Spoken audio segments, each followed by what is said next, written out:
Es un placer tener con nosotros a María Pacheco, directora de Lidera 360. María es coach de liderazgo y equipos autónomos. Lleva más de 8 años acompañando tanto a grandes empresas como Mercedes-Benz, como a pequeñas organizaciones y personas individuales a desarrollar autoliderazgo, gestión emocional, mentalidad, comunicación y toma de decisiones en entornos de cambio. Antes de dedicarse al coaching fue ingeniera y ese giro profesional la transformó por completo la forma de ver el trabajo y la vida. Desde entonces no concibe el crecimiento profesional sin desarrollo personal. Es amante del deporte y de rodearse de personas que le impulsen a ser mejor y a las que ella también pueda impulsar. Bueno, no sé si me dejo algo, María. Nada, lo has hecho perfecto. Bueno, tiene truco, pero no se lo vamos a decir a la audiencia. Venga, Tiene truco esta presentación, pero yo creo que recoge bastante bien un poco tu trayectoria y dónde estás ahora, ¿no? Sí, sí, perfectamente. Bueno, a todos los invitados que vienen al programa les hago esta pregunta, y es si eres criptofan o criptoescéptica y por qué. Yo soy más criptofan. Ajá. Pero desde hace muchos años me encantan las novedades. Sí. Entonces me sumo al carro. Las investigo y luego ya decido. Yo por lo pronto soy criptofan. Y apuesto porque esto vaya increciendo. Que vaya más, ¿no? Sí, sí, sí. Total. Bueno, dentro de los criptofans hay varias tribus. La más conocida es la de los maximalistas de Bitcoin, que son los que piensan que Bitcoin es el único criptoactivo que realmente merece la pena. ¿Tú eres de esas? Pues antes quizás no lo era tanto. Sí. Y ahora ya voy por ese camino. Sí. A pesar de que últimamente el precio de Bitcoin se está hundiendo, o sea... Sí. Bueno, pero está bien, ¿eh? Sí, es temporal. Bueno, esperamos que sea temporal, que sea ¿no? temporal, ¿no? Bueno, realmente estamos en un año de criptoinvierno, o sea, si se cumplen los ciclos anteriores, que algunos dicen que ya se han roto, etcétera, pero es verdad que este año es de criptoinvierno. Claro, de todas formas, bajadas. Es que la vida son ciclos. Totalmente. ¿Y por qué no cripto? Si es que tiene que serlo, no puede ser lineal, ¿no? Cuando va hacia arriba, nadie se queja, pero es así. Claro, luego lo que sube baja. Esto es. Esto es así, ¿no? Bueno, hablando de ciclos, tú ahora estás liderando un proyecto que precisamente se llama Lidera 360. Eso es. Cuéntanos un poco sobre tu proyecto, qué pretende, cuál es la misión, cómo llegaste ahí. Bien, pues ¿cómo llego yo a Lidera 360? ¿De dónde surge, no? Yo he trabajado muchas veces con grandes empresas, ¿no? Entonces, yo empecé en grandes empresas sin liderazgo, o sea, yo era simplemente ayudar desde el coaching, a implantar lo que hasta ese momento era solo consultoría, pues darles enfoque de, oye, no vengo aquí a echarte la charla, sino vengo a ver qué tienes tú y es usarlo y potenciarlo. Y ahí entró en juego el coaching, ¿no? Entonces, poco a poco, sin quererlo, como soy ingeniera, los altos cargos al final eran ingenieros. Entonces, la vida me llevó a focalizarme en esos puestos. Y desde ahí a detectar, pues, que por muchos estudios que tengas, de liderazgo nunca has aprendido. Entonces, claro... Porque no te han enseñado, realmente. Eso es, claro, porque aquí en España, sobre todo, no se apuesta por eso, ¿no? Cuando te ascienden, tienes formación técnica, en lo que sea tu expertise, pero el liderazgo y en tratar a las personas, no. Entonces, la vida me fue metiendo en ese camino, en ir descubriendo esas fortalezas que necesita un líder para crear esos vínculos afectivos con el equipo y de esa manera impulsarlo y hacer nombre al liderazgo, ¿no? Entonces, Lidera 360 nace de eso. Al final yo creo que uno de mis valores, tanto a nivel profesional como personal, es el bienestar. Y yo creo que si estamos 8 horas trabajando, algunos menos, otros más, pues tenemos que tener bienestar, porque es una de las patas de la vida. Si tú no estás bien en el trabajo, no vas a estar bien al final fuera, por muchas máscaras que te quites cuando salgas o te las pongas cuando entres al trabajo. Entonces, al final, el bienestar parte de una buena relación, desde el líder con su equipo y entre todos. Entonces, Lidera 360 nace de eso, de tener bienestar en lo profesional, de crear esas relaciones que suman y que cuando suene el despertador digas, tengo ganas de trabajar ahí. Ese es el objetivo y el propósito de Lidera 360. Digamos que es una consultora especializada en coaching, de liderazgo, Eso es. pero también específicamente en puestos directivos que a lo mejor son ingenieros o tienen formación técnica, ¿no? Es ahí un nicho que has encontrado y donde tú también te sientes más cómoda, ¿no? Sí, no hay nicho concreto, porque aquí es cualquier persona que tenga dificultades con su liderazgo, ¿Sí? con cómo se está comunicando con su equipo, con cómo está obteniendo los resultados de su equipo, si están implicados, si tiene ese compromiso, ¿no? Pues todas esas carencias que vea que pueden ser mejorables, ahí entro en juego yo. Tanto con él a nivel individual como con su equipo, que eso también es bastante potente, porque luego se dan unas dinámicas dentro de los equipos, que obviamente pues hay que ver cómo está, y no siempre desde el rol del líder se pueden solucionar, hay veces que tiene que entrar en juego otra tercera persona. Claro. Entonces Lidera 360 trabaja tanto a nivel individual con el líder como a nivel colectivo con el equipo completo. Oye, por tu experiencia, estos perfiles que a lo mejor son más de técnicos o más de carreras técnicas que quizá están más centrados en lo que son los números, los procesos, etcétera, es más difícil que entiendan la importancia de lo que tú les estás contando. Cuando llegan al punto en el que saben que lo necesitan, porque ven que es que no pueden, o sea, que se le hace un mundo. Yo pasé por eso. Claro. Como ingeniera también hace unos años. Entonces, yo llegaba a un punto que decía, que esto no puede ser el futuro. O sea, yo no puede ser que piense en entrar al trabajo y que se me caiga el mundo encima. Incluso pensar en rechazar un puesto de trabajo en el que yo llevaba personas. Hay algo que a mí se me escape que yo no sé. Entonces empecé a investigar y digo, yo necesito ayuda en esto, y empecé a formarme y demás, ¿no? Entonces yo creo que al final lo que son de características más técnicas, un perfil más técnico, ¿no?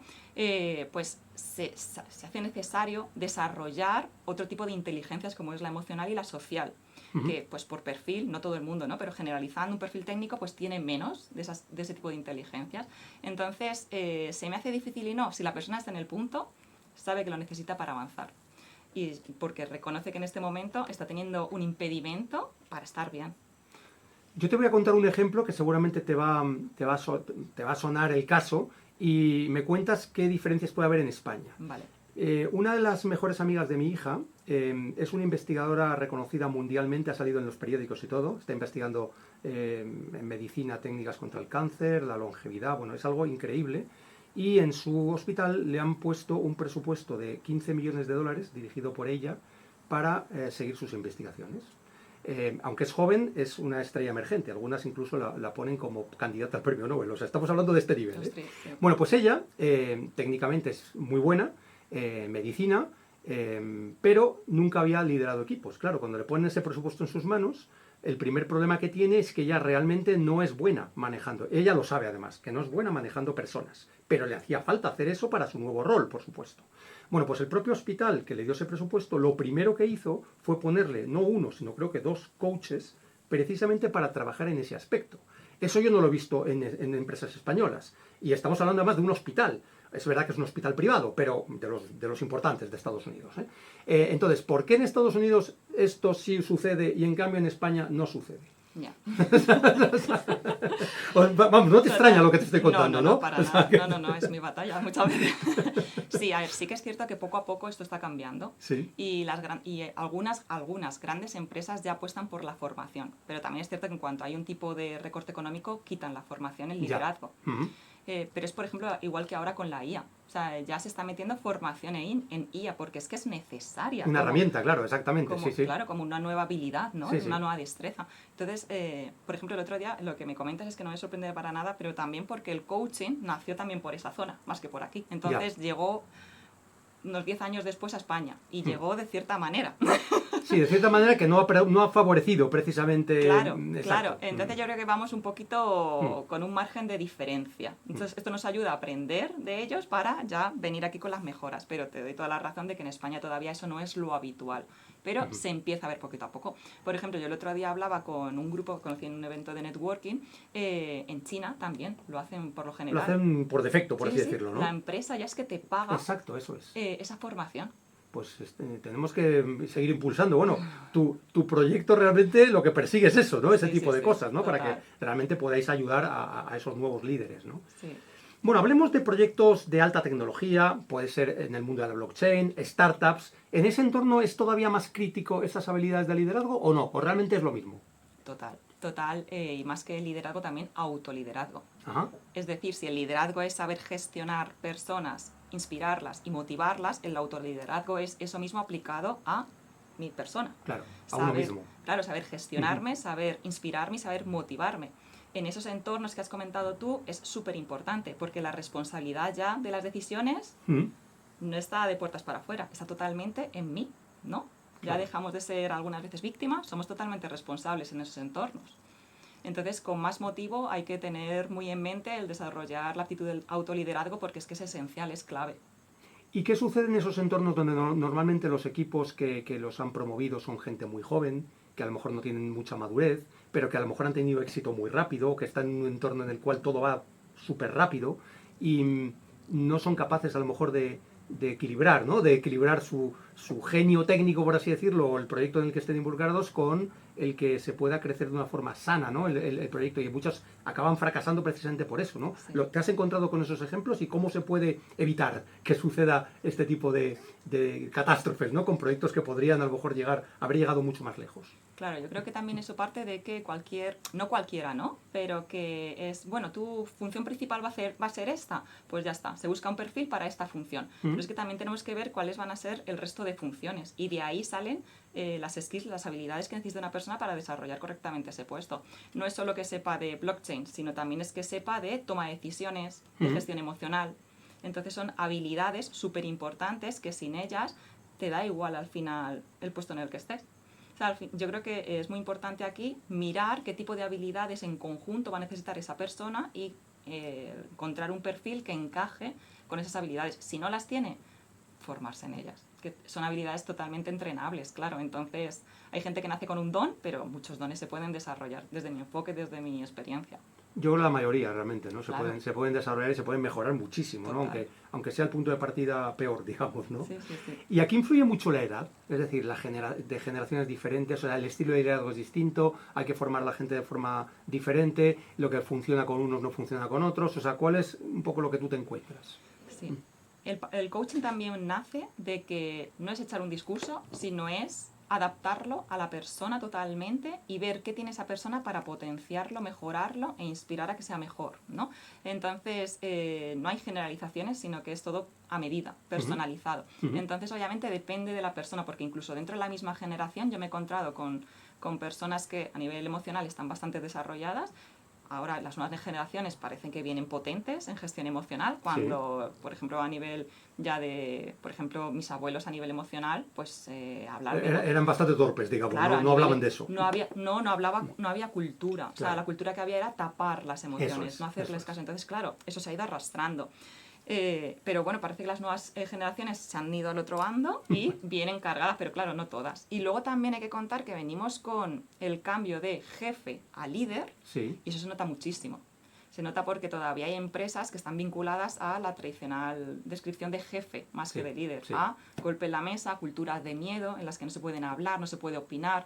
Así no hay equipos autónomos, no hay equipos comprometidos a avanzar, hay equipos que se callan y ejecutan.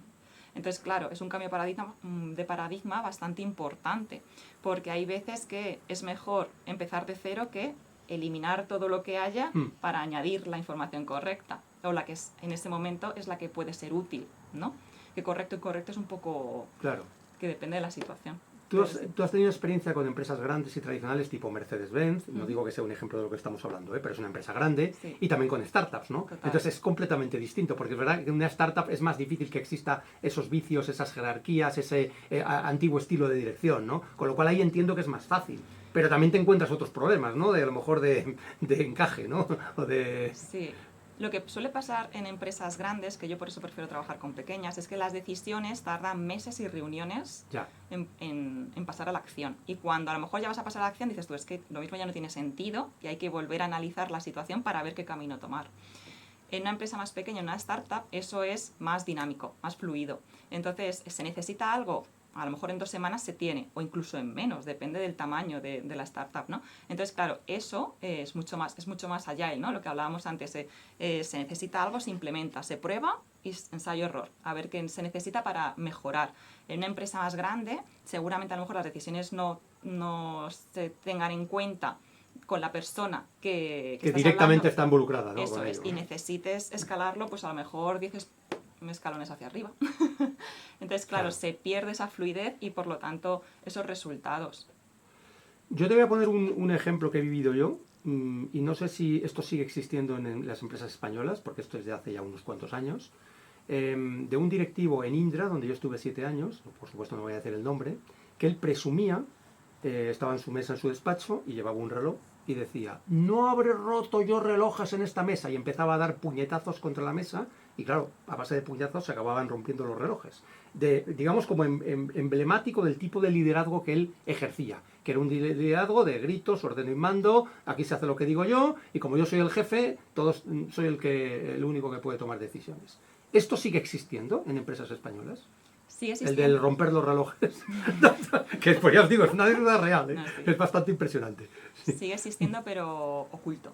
Oculto. Sí, no hay esa rotura de reloj, pero hay una... Porque está peor visto, pero no solo por ese motivo, porque está peor visto, pero Sí, no, sí, sí, no sí. por convencimiento interno, ¿no? Eso es, pero sí que tú entras a la empresa y se palpa en el ambiente que hay una cultura, se llama cultura de miedo, en la que pues cada vez que abre la boca uno le cae bronca, le cae insulto camuflado, ¿no? De vaya tontería lo que has dicho, eso es un insulto camuflado, ¿no? Y situaciones similares que al final pues no hace falta dar un golpe en la mesa, simplemente una mirada, es como ese golpe en la mesa y esa rotura de reloj que comentas, ¿no? Claro. Entonces, ese tipo de comportamientos son los que siguen estando cada vez menos, porque la gente también tiene conciencia de que eso ya no es, o sea, eso no se puede normalizar. Sí, sí, que o sea, no tiene sentido, ¿no? Claro, Hoy en día, digamos. claro. ¿no? Antiguamente se aguantaba, ¿no? Pero ya hemos pasado a decir, vale, esto no es soportable, voy a hacer por moverme y obviamente la gente en ese ambiente no se quedará. Y bueno, hay un tema que tiene que ver con todo esto que estamos hablando, que es cómo delegar, que es tan importante para que los proyectos crezcan, tanto los de tecnología como los de no tecnología, cualquier proyecto. Entonces, yo no sé si tú hablas también de ciertos contratos como internos que hay que establecer dentro de la organización, que algunos son informales para que todo fluya y que esa delegación se produzca de la forma correcta, ¿no? ¿Nos puedes hablar un poco más de esto? Sí, delegar es algo que siempre está en duda. Porque normalmente delegar, yo me encuentro con que la gente entiende que delegar es decirte, oye, mira, haz esto. Y hasta luego. Sí, y eso no es delegar, efectivamente. Claro, y delegar no es, o sea, puedes delegar así, o sea, por poder, pero no esperes un resultado coherente. Claro, claro. Entonces, claro, como contratos entendemos pautas, ¿no? Para que al final eso que has delegado no vuelva a ti, que eso se conoce como el efecto boomerang, Claro. que al final lo vuelves a hacer tú, ¿no? Sí que hay una serie de pautas para que esto sea efectivo, y es que normalmente ponemos foco en explicar la tarea que tienes que hacer. Sí. Así lo que conseguimos es crear un equipo de ejecutores. Bien. Que el día de mañana no quieras que sean independientes, no quieras que sean autónomos, proactivos, No, porque no han tenido que creativos. pensar para hacer esto. Claro, porque si tu manera de trasladar responsabilidad, que no estás trasladando eso, es diciendo lo que tienen que hacer, pues eso es para ejecutar. El foco, y lo interesante, y ahí entran en juego esos contratos que comentas, es explicar el resultado que quieres conseguir. ¿Vale? Y obviamente también necesita de un contexto, Sí. ¿vale? Entonces, te pongo un ejemplo, además reciente en un equipo con el que he trabajado. Querían valorar si la entrega del servicio que ellos ofrecen era correcta. Sí. Entonces la líder le comentó a una de las chicas, mira, tienes que llamar a 10 clientes y preguntarles que si están satisfechos con la entrega que se le ha dado. La Bien. chica, vale, perfecto. Pues la chica, entre todas sus funciones, pues de vez en cuando podía, llamaba. De esos 10, pues ¿qué pasó? Que le contestaron 3. Sí. Uno le dijo que sí, por quitárselo encima rápido. Y los otros, pues uno se enrolló más y le dio más datos, pero el otro tampoco dijo nada. Entonces, cuando la líder le preguntó, oye, tal, que al final, ¿qué hacemos con esto? ¿Has visto que sea necesario por parte de los clientes que se renueve la forma de entregar el servicio? Y la chica dijo, bueno, he tenido la respuesta de 3 y me han dicho que todo perfecto. Y claro, la líder dijo, pero es que eso no es suficiente para lo que yo quiero. Y la chica en ese momento dijo, ya, pero es que yo no sabía que tú querías eso. Claro. Entonces, claro, ¿qué pasó? Claro. ¿La chica ejecutó sus tareas? Sí. Totalmente. Sí, sí. O sea, no se le puede exigir Hizo lo más. que le habían dicho. Total. Exacto. Pero ¿qué faltó ahí? Pues faltó transmitir responsabilidad, no en una tarea en sí. Porque cuando tú transmites la responsabilidad, la persona, la manera en la que hace esta acción es totalmente diferente y su compromiso es diferente a si tú le dices solo llama a 10 clientes. Si tú le explicas que el sentido, el para qué de esas llamadas, ella se va a comprometer, va a pensar, ostras, mi labor es importante, se está poniendo en juego si vamos a cambiar el sistema de entrega. Claro, es una decisión importante en la compañía, por supuesto. Claro. Otra cosa que faltó, explicar criterios, ¿no? ¿Me vale cualquier llamada? No, yo tengo que saber sobre esto, esto y esto. Claro, pero ella ha llamado. Claro, unos mínimos, ¿no? De respuesta y de indagar, Claro. ¿no? De preguntar, no quedarte solo con la primera Claro. impresión, ¿no? Que te devuelven, ¿no? Entonces, como según los contratos que tú preguntabas, pues es transmitir la responsabilidad, explicar el contexto de la situación, explicar qué parámetros mínimos necesitas y luego un seguimiento. Porque muchas veces hace esto y llega el viernes que no me ha dicho nada. Claro, pues es que le has dicho cuándo. Le has dado las... Exacto. Claro. ¿En qué condiciones querías Claro. obtener, ¿no? Ese resultado, ¿no? Y en función de lo que quieras delegar, pues también a lo mejor hay que hacer un seguimiento más periódico. También depende del perfil de la persona a la que le estás delegando. Pues si es más junior o más expertise. Claro. si ha hecho eso más veces o no. Entonces, claro, pero ese seguimiento tiene que haber, por tu tranquilidad y por la de la persona a la que estás delegando. Esos serían los contratos, ¿no? Mínimos que se tiene que dar. Explicar el contexto, los criterios mínimos, transmitir esa responsabilidad y luego hacer un seguimiento. Pero lo interesante de esto, Carlos, es que al final esa es la herramienta, esos son los contratos. Pero el marco que hay detrás, es decir, esos pensamientos, esos comportamientos, esos hábitos que tú tienes, en este caso como líder, es lo realmente jugoso de aquí. Porque tú puedes tener la mejor herramienta, pero si ese marco no está trabajado, a la mínima vas a volver a hacer tú esa tarea. Y con esto me explico. Casos súper típicos. Digo de hacer algo, quiero traspasar esa tarea a otra persona y pienso, si es que ya verás, voy a perder el control porque, claro, ahora yo no voy a tener la información. Bueno, pues a la mínima que la persona me pregunte, le digo que ya lo hago yo. Si me pregunto, o si veo que no lo hace exactamente como yo quiero, entonces ya vuelve a mí, ¿no? Y le retiro esa delegación, ¿no? Eso es. Entonces ya pensamos que delegar no vale. No. Lo que no vale es lo que te estás diciendo tú sobre delegar. Y eso es lo que se trabaja a nivel individual en las sesiones de coaching, por ejemplo.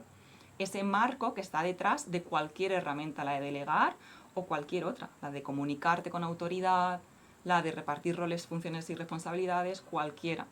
Porque todo está respaldado por tu marco. Y en este caso de liderazgo. ¿Qué te dices tú? ¿Cómo actúas tú? ¿Vale? Pues para que eso al final cualquier herramienta sea efectiva. Qué importante es esto que estás diciendo del seguimiento, porque claro, tú intervienes en una empresa y muchas veces, explicas las cosas, pero si luego no se llevan a la práctica y se hace seguimiento para poder corregir errores y poder convertirlo en algo que sale por defecto, pues no sirven de mucho, ¿no? Total. Es sí, así, ¿no? Muchos proyectos fracasan porque realmente no hay un seguimiento. Y es que el ser humano es de hábitos. Va a tender a lo anterior. Pues María, nos quedamos aquí, pero no os vayáis porque después de la pausa para la apertura del mercado en Estados Unidos, nos continuamos con María Pacheco. Aquí seguimos en Cripto Capital y como ya sabéis, nos caracterizamos por tener excelente música y no menos excelentes invitados, en este caso invitada.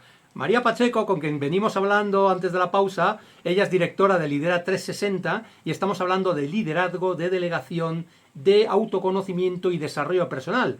Todos ellos son aspectos importantísimos en cualquier organización y por supuesto también en las empresas que desarrollan proyectos en la blockchain.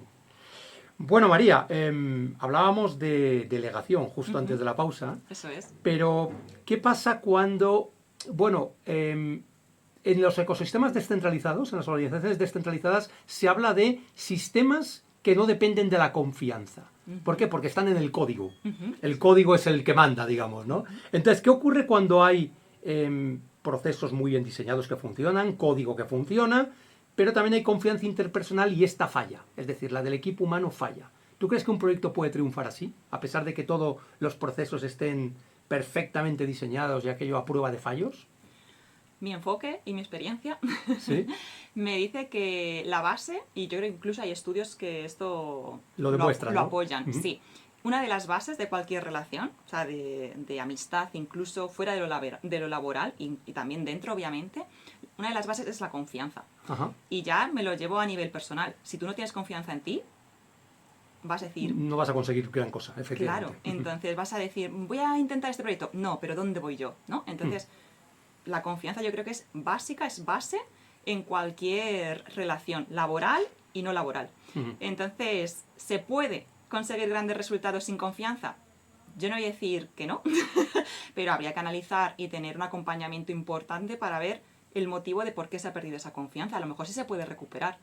Pero también, claro, en el autoliderazgo entra en juego el qué haces tú con tu energía, dónde la pones y con qué sentido. Y obviamente hay veces que llegamos a un punto de no retorno, que ahí ya no tiene sentido invertir nuestra energía porque sería gastarla. Entonces, claro, yo creo que a nivel general de primera se piensa que no, que si no hay confianza humana es complicado que un proyecto salga adelante. Salir puede salir. ¿De qué manera? Pues a lo mejor a costa de tu paz mental y de cosas que no están realmente económicamente valoradas, pero que tienen grandes impactos. Entonces, desde mi experiencia, tendría que haber un análisis profundo, decir qué ha pasado para perder esa confianza y qué podemos hacer, si se puede, para retomarla. Y siempre partiendo de la autoconfianza, como bien has dicho, ¿no? O sea, tú ¿Tú eres, entonces estás de acuerdo con la frase de que si crees que puedes conseguir, tienes razón, y si crees que no lo puedes conseguir, también tienes razón? ¿Esto funciona así o no?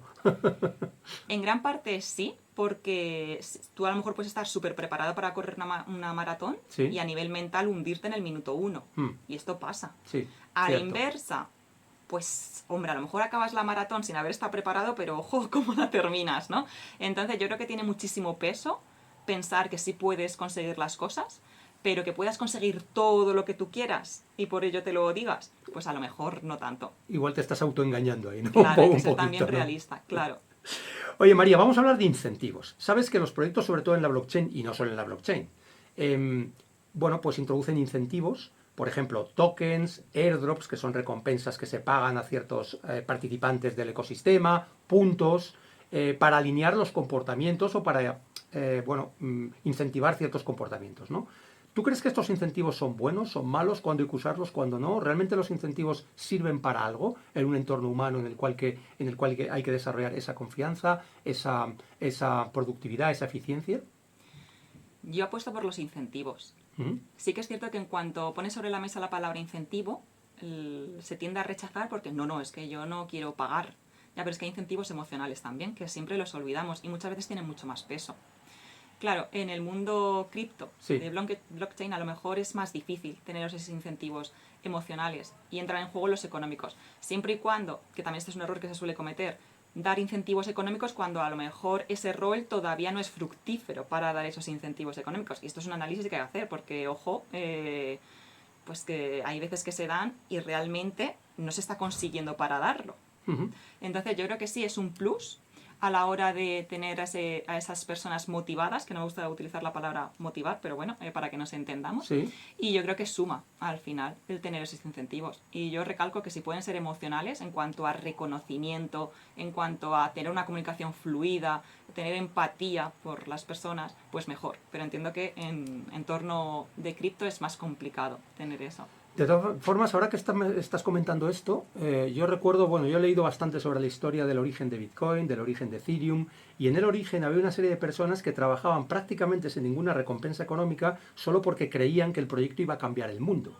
Entonces eso para ellos fue suficiente incentivo para crear algo que realmente es lo que estamos viendo ahora en el mundo cripto, algo bastante revolucionario en el mundo de la historia monetaria, del valor, de los contratos inteligentes, y ese era el incentivo inicial. Luego, evidentemente, se han unido más personas, etcétera, y ha habido una comunidad, pero incluso hoy en día los que hablábamos antes, maximalistas de Bitcoin, son gente que cree en el Bitcoin como filosofía de vida, por así decirlo. Sí. ¿Eso es suficiente incentivo o no? Porque puede llegar a serlo para sacar un proyecto adelante, ¿no? Totalmente, Carlos. Y voy en línea con lo que dices. Sí que es cierto que creo que se está confundiendo motivación con incentivo. En la Bien. Motivación hay una parte que es intrínseca, es decir, que depende de ti. Sí. Y eso es a lo que nos estamos refiriendo con la pasión que me mueve a mí para llevar a cabo y desarrollar este proyecto. Ajá. Y eso sería la motivación intrínseca, es decir, el para qué.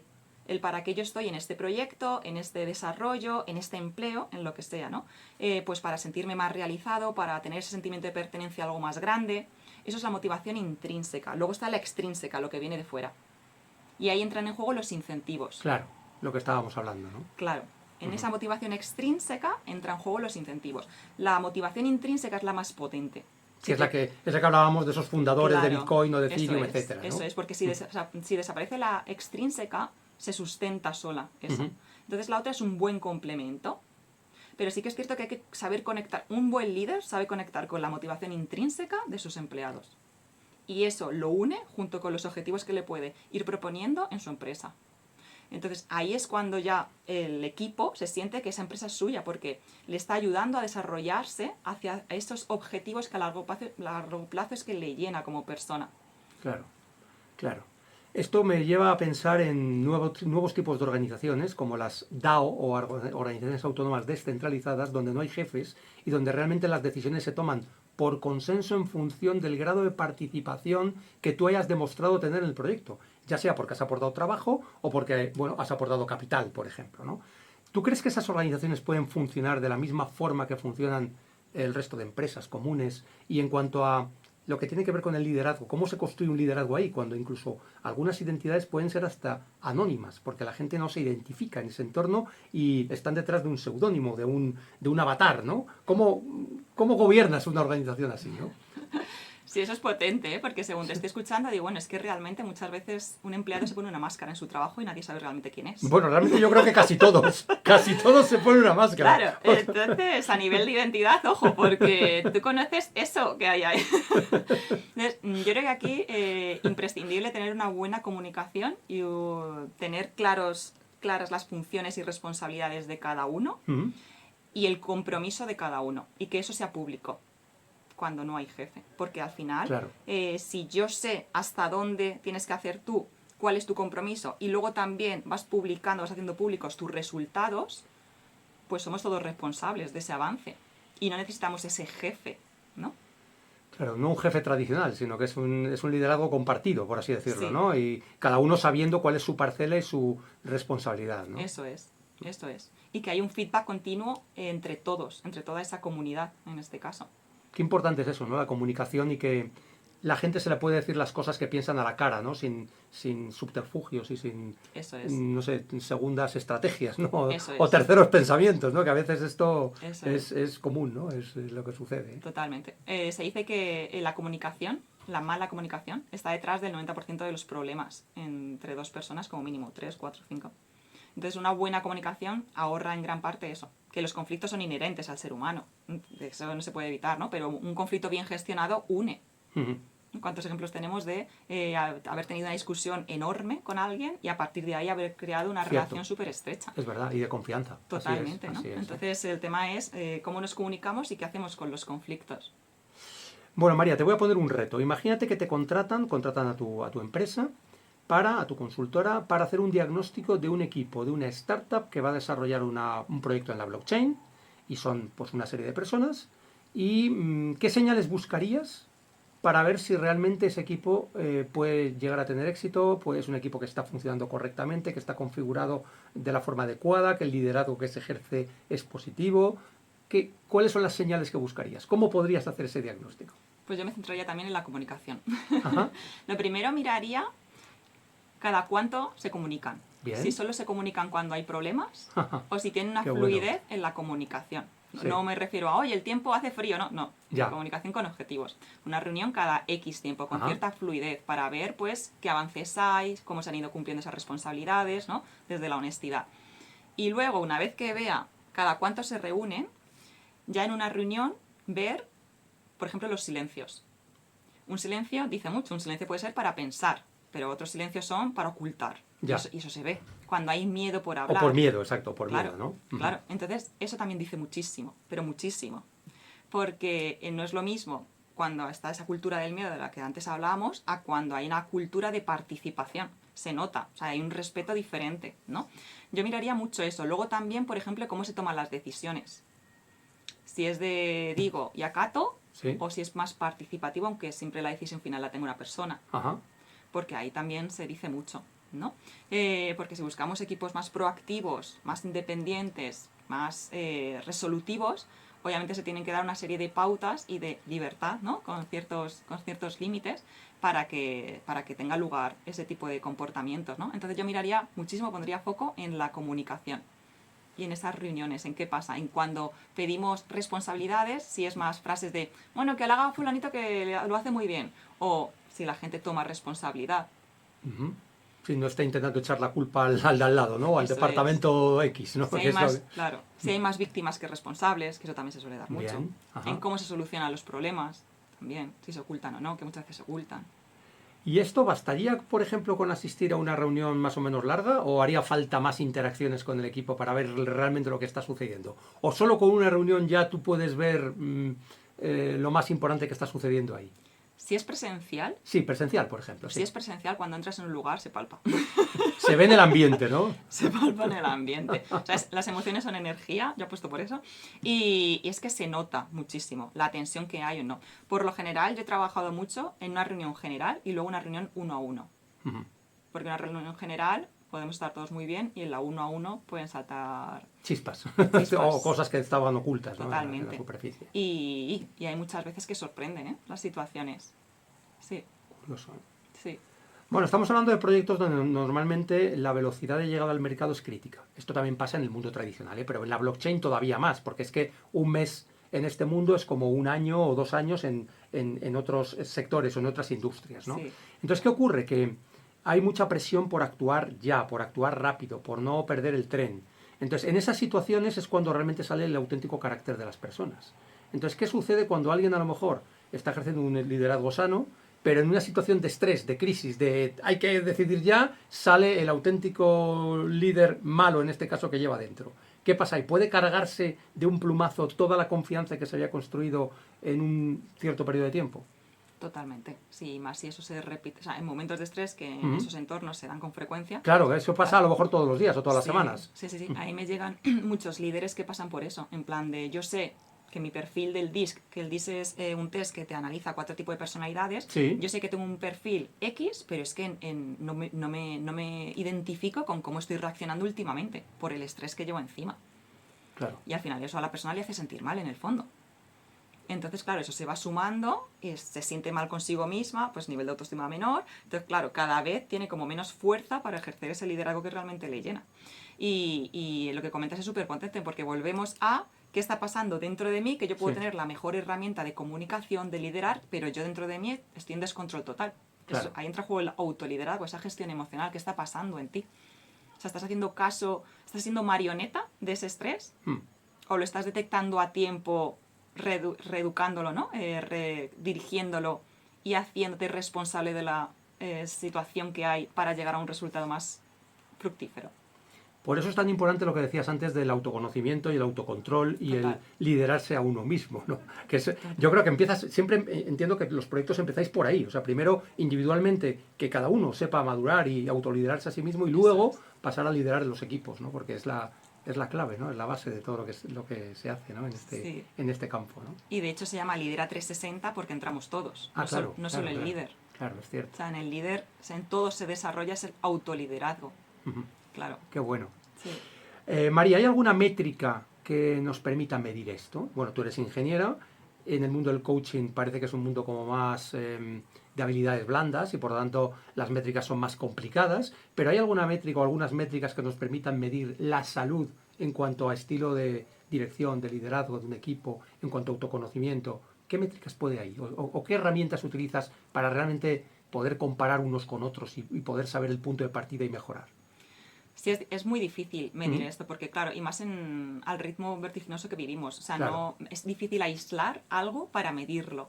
Se mezcla con muchas otras KPIs, ¿no? Con muchos otros medidores, por así decirlo, ¿no? Y es difícil aislarlo para saber la repercusión o el beneficio que está teniendo. Pero sí que es cierto que normalmente se utilizan una serie de tests que se pueden diseñar a medida de la empresa. Yo intento que la mayoría de las cosas sean a medida porque cada empresa es diferente, incluso la misma persona crea entornos diferentes con personas diferentes, ¿no? Y normalmente se pone foco en pues cómo te sientes tú con la relación. Se suele mandar esto a los empleados. Bien, de acuerdo. Para valorar el liderazgo. Con lo cual es una evaluación de abajo hacia arriba, por así decirlo. Bien. Eso es. Y desde ahí se detectan pues esos avances, esas limitaciones, y de ahí se propone otro plan de acción para ir mejorando. Se suelen preguntar cosas como, ¿te sientes escuchado por tu líder? ¿Las cosas que le comentas se tienen en cuenta? ¿Tienes una comunicación abierta con él? ¿No? Entonces se va midiendo de una escala de 1 al 10 en cómo se evoluciona con esos medidores, por ejemplo. Pero ya te digo que va en función de la situación inicial que haya tenido ese equipo y de qué objetivo se haya planteado de mejorar pues cada 3-6 meses. Porque cada empresa se propone una serie de objetivos. Cuando yo escucho esto, es lo que me parece más complicado del trabajo que haces, y es estas métricas, en el fondo, son subjetivas, son sensaciones de cómo se siente alguien o qué opina alguien sobre algo, sobre su jefe, etcétera, o sobre el estilo de liderazgo. Pero tenemos que renunciar a la objetividad, es decir, no hay un patrón objetivo contra el cual medirnos. Ya, es que es complicado. Es difícil, ¿no? Sí, en este caso son sensaciones. Son sensaciones. Sí, porque obviamente esto va en línea con los resultados a nivel económico. Pero claro, ¿de qué manera puedes afirmar de que esa mejor relación con el líder tiene una consecuencia directa? Exacto. Claro, en los resultados. Cuando estamos modificando constantemente más variables. Es así, no es una ciencia exacta. No. Como cualquier cosa que tiene que ver con el comportamiento humano, es imposible el hacer hago A, B y sale C. No, eso no sucede aquí. En la ingeniería sí, pero aquí no. Esto Claro. no pasa aquí, ¿no? Sí que es cierto que también un dato importante que se suele medir son las bajas. Sí. ¿Cuántos días se pone malo la gente? Ausencias. Precisamente ayer oí una estadística que decían que los autónomos no se ponen malos casi nunca, porque claro, porque si no salen a trabajar ese día no cobran. Eso es. Entonces es curioso también, ¿no? Que tiene que ver con lo que hemos visto antes de la motivación intrínseca, etcétera. O sea que al final está todo relacionado, ¿no? Porque... Totalmente.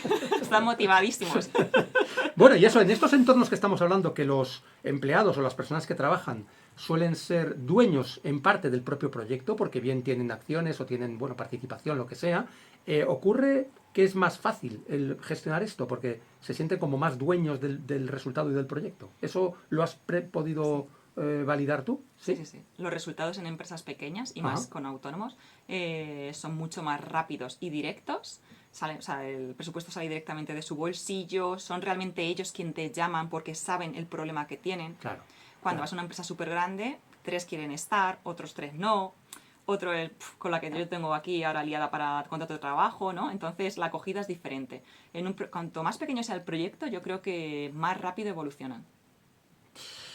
Pues oye María, tenemos que ir terminando, pero todavía nos queda para una pregunta por lo menos, y para que también nos cuentes dónde te podemos encontrar, si hay alguien de la audiencia que le puede interesar los servicios que tú ofreces en Lidera 360, y es, en el mundo tecnológico y en el mundo cripto, ¿cuál crees que es la habilidad más valiosa o la más escasa que tú estás detectando y que más habría que desarrollar en este mundo de la gestión de los equipos humanos? Pregunta potente. Pues yo creo que como hay esa ausencia de identidad, ¿no? Hay veces que se trata de cualquier manera. Y yo creo que eso es importante, el tener esa responsabilidad de, aunque yo no sepa bien con quién estoy trabajando, es un ser humano que tiene sentimientos y que obviamente le toca hablar desde un enfoque que construya. Entonces yo creo que eso es algo que incluso en redes sociales ya se ve, ¿no? No sabemos con quién estoy hablando y insulto gratuitamente. Sí, es cierto, es verdad. Claro, entonces eso de cierta manera se puede trasladar a este tipo de situaciones. Y yo creo que ahí esa habilidad necesaria es ser consciente de que somos humanos, al margen de tanta tecnología, y de que estás hablando con un humano que puede ser alguien cercano a ti. Claro, tanta tecnología a lo mejor esconde el hecho de que sigue habiendo personas por detrás y que hay que tratarlas como tal, ¿no? Eso es. Y eso es digamos, lo más valioso, ¿no? Eso es, claro, para conseguir buenos resultados al final. Sí. Oye, María, ha sido un placer hablar contigo, pero si alguien quiere encontrarte o saber más sobre tus servicios, ¿dónde se te puede encontrar? Pues en Instagram me llamo María Pacheco /lidera 360 o en LinkedIn también, Pacheco Liderazgo. Perfecto, ahí se te puede encontrar, ahí se ve un poco los servicios que ofreces. Sí. Fundamentalmente son a empresas, entiendo. Últimamente te estás focalizando más en empresas no tan grandes, más pequeñas. Y en particulares también. Y en particulares también, Sí, con lo cual también haces entrenamientos para personas que quieren autodesarrollar esas habilidades de liderazgo dentro de ellos. Total. ¿No? Y de incluso perfiles últimamente hasta de policías, o sea, de todo tipo de perfiles. Ah, bueno, eso, sí. eso no lo hemos comentado, pues eso brutal, está muy bien, ¿eh? Brutal, sí. Bueno, también podría valer para emprendedores en el mundo cripto porque se dice que va a haber empresas de una sola persona. ¿Tú crees que eso va a llegar a ocurrir? ¿Que haya empresas de una sola persona que facturen billones? Hombre, con tanta tecnología a lo mejor sí, ¿eh? Ojo. Inteligencia artificial, etcétera, ¿no? Depende del tipo de negocio y el servicio o producto que ofrezca. Lo mismo, sí. Sí. Bueno, pues nos quedamos con esa atrevida afirmación de María Pacheco. Hacemos una mínima pausa para finalizar el programa.